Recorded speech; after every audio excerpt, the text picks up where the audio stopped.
Well, Chris Popper joined here by not Coach Mark Shields, but Coach Mark Arnold. And I know I'm going to mess up sometime during our football coaches show. But Coach, congratulations. You've worked hard in the spring and all during the summer, and the first football practice is this coming Monday for MDI. Yep, finally we're getting towards the launch. So we're excited about it. It's been a busy summer, but really looking forward to get rolling. Tell us a little bit about what you guys have done in the spring and the summer. I mean, it's been a pretty extensive off season or pre-season. Yeah, we had some of our, this week starts some of the meetings that we have. We've been up to a rules meeting on Sunday, and then we had our coaches meeting at the high school on Monday.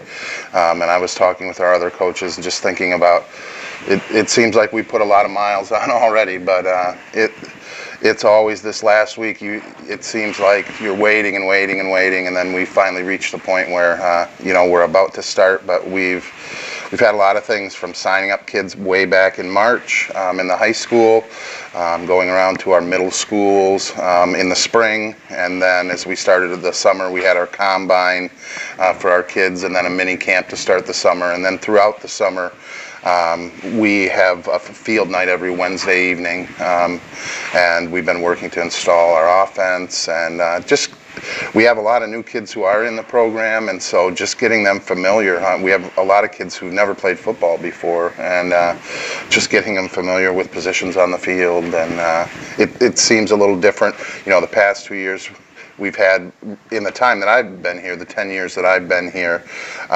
the classes that we had in the last 2 years were kids that the bulk of the kids on our team had played since, the NFL started. Right. I mean, the AFL, yeah. started. And so they were very experienced as players.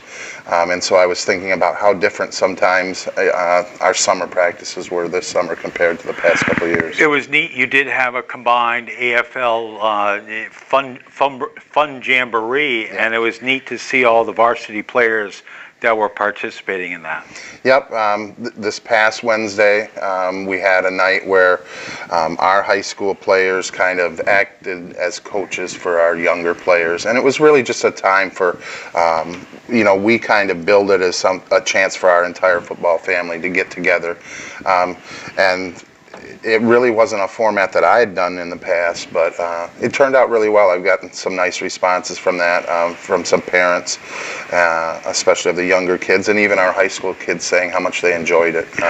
It was one of the things I know you're talking about is emphasizing, and something that Coach Shields did too, is the family aspect of MDI football. Yep. I mean, again, when I came into the program, that was one of the first things that Mark and I talked about. And so it really made me feel at home. It's probably why I've been at MDI longer than I've ever been at another school. This has become my home, my family. I'm far removed from Michigan, where I grew up. Blue is a far different color from green, isn't it? That is. In my family, we actually had both. Okay. So I was the Michigan person, and my parents were both Michigan State graduates. So we had both flavors in our house. But yeah, it's a long ways from there, and I'm really excited about continuing what we worked on together with Coach Shields. That's always been the emphasis of this program while I've been there. We worked hard to give our players a second family, and to welcome those families. I mean, one of the things we really focus on is working with our kids to make them stronger members of their families, and hopefully they'll take that on later into life. I know, I guess reading ahead in terms of you're going to assign seniors or upperclassmen to freshmen, so that way they know how to get their lockers and to kind of be like not only a big buddy on the team, but a big buddy in school. Yep. We'll have a mentor program. It's one of the programs that we haven't fully fleshed out in terms of what we want to do. We had to make some choices in this first season about what types of things we were going to put our primary focus on. But that's an important thing for us coming in. Just like the AFL jamboree that we had. It was kind of a first go for us, doing some new programs, but this will be an important one for our kids, and it's really, again, to help our younger players coming in assimilate into that family and just feel secure as a part of our team. You've been practicing getting up early because you're going to have to hit the field ready to go Monday at 6. I was just talking to my wife because, especially when it's hot, it's real hot upstairs and in our house, and so we end up hanging out when it's hot here in the summer more downstairs later into the evening. And I said to her a couple days ago, I was like, we're going to have to start working on dialing back that clock. I know. And it really is going to be a jump because it's about a 3-hour jump in time. I end up getting up about 4 o'clock to get in for our 6 o'clock practices. Well, I know Monday I'll be leaving Bangor at around 4:30 to make sure that I'm down there for filming the start of the high school football season, and 4:30 comes real early. Yeah, the only blessing about that is sometimes I feel that we get up before the bugs. Yes. But that's about the only benefit I see in the middle of August of getting up that early. I know. So in terms of football practices, you've got double sessions next week, and then you're going to go to Schoodic again. Yep. We'll start off, we have our morning practice at 6 a.m. That's a shorter, more of a conditioning special teams practice. And then in the afternoon, we go at 4:30 until 7 o'clock. The first couple of days they make us go a little bit shorter, but we'll do that for the first 4 days up through Thursday, and then Friday we'll head out to Schoodic for camp and be at Schoodic Friday and Saturday before our scrimmage in Waterville on Monday. Yeah, which is Monday the 20th, and that's at 11 or 10? It's at 11 o'clock. 11 o'clock. That's gone back and forth a couple of times, but I've talked to their coach, and it'll be at 11 o'clock on Monday. Yeah, I'm hoping to zip down there and take some pictures of that. And then you're going to do a combined practices with Ellsworth that second week of preseason. Yep, that's something new for us this year. We're really excited about it. Coach Crawford here at Ellsworth, I started talking to him. We talked about it more than a year ago, but really as I took over the job here in the winter, I got back, and I mean, we both live here close to each other, and we talked about that. We're really excited about the combine of the two teams working together. And we'll do that on Tuesday and Wednesday. Tuesday we'll come up here, Wednesday they'll come down to the island, and we'll have a joint practice. And it's just an opportunity, one, again, for us to kind of build that close community feeling between our teams, keep that sportsmanship element in the forefront for us.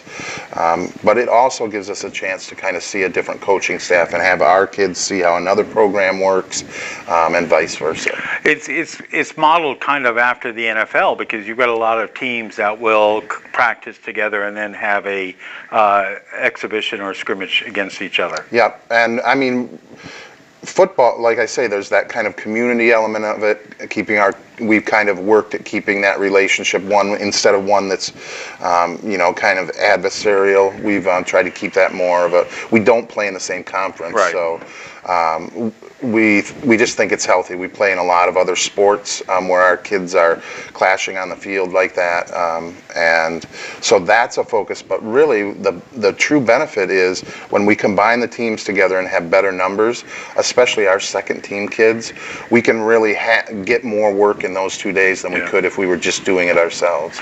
And then, of course, August 24th is the exhibition game at MDI High School against Ellsworth. We'll have that game on WDEA Internet Radio. Yep. So that'll be interesting. I mean, before, we've never practiced with them in advance. We've always come up for 7-on-7 over the summer, and kind of had that competition with their kids. But I'm really looking forward to that game, and to see, it's the culmination of us kind of spending a week working together with our kids, and seeing how that kind of plays into that contest. But I know for us, I'm sure our kids will be competitive and ready to go by then. 2 weeks of hard work, and then they finally get out in a uniform and play. Right. And speaking of uniforms, new helmets, new uniforms this year. Yep. This was our transition year as well with our uniforms, so our kids are excited about that, and we're looking forward to debuting on. I mean, we have a lot of new things that we seem like we're debuting, and so going out in a new uniform will be a good way to kick that off. And then the season opens August 31st against a tough Oceanside team. Yep. You know, looking back, especially on last year, as we moved into this Big 11, just consistently, I think over the past few years, I've really thought that this conference, you know, kind of in terms of teams, how equal they are in terms of quality, is something. We have a tough schedule, but I think every team in our conference says that at this point. There really aren't any you know, teams where you're thinking, oh, gee, this is kind of a week off, or for us. I mean, we don't generally think that anyway, but, you know, sometimes there is that disparity where teams are really down, but there seems to be parity between the teams in the conference, and Oceanside will be a tough start for us.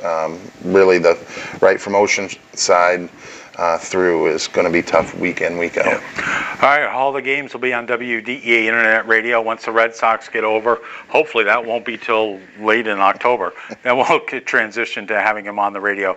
But you can always hear the MDI games on WDEA Internet Radio, and also by downloading our free app sponsored by First National Bank. Coach, thanks very much. We'll continue with the Coaches Show. Monday we'll be down in Bar Harbor, and we'll get some scenes from the first day of practice, and then we'll go with another Coaches Show, and then it'll be twice a week as we get into the season. Great. We're looking forward to it, Coach. All right, Coach. Thank you. Thank you. Thanks for watching. Check out all the other videos we have on the WDEA YouTube channel.